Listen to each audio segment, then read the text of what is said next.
Career interests. Within Moresby Online, there's a multiple choice self-report career interest questionnaire called Aspirations. It takes most students about 9 minutes to go through, but I can't give you an exact number of questions because the questionnaire is partially adaptive.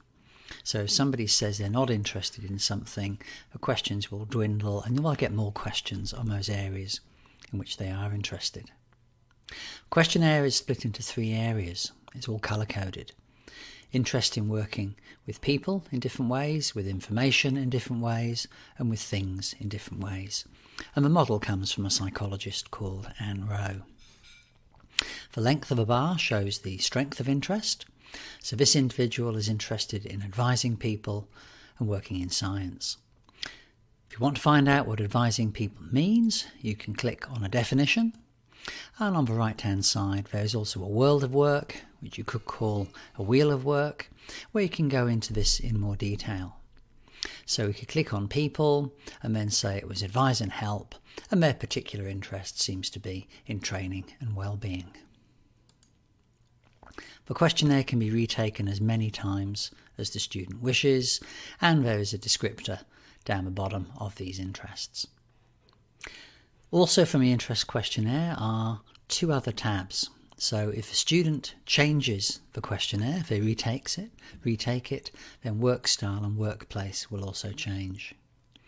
Work style is a plot where there are 2 axes, whether the student is interested in being in charge or would rather be a supporter, and whether they'd rather work alone or in a large organisation. And clearly the red dot is where they are. There is also a measure of work style here, and on workplace it's around indoors, outdoors, physical, dealing with the public.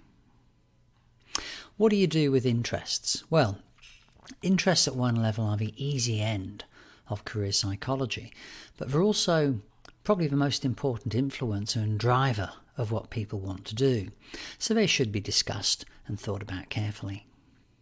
The kind of questions we use to get to this are in 2 parts.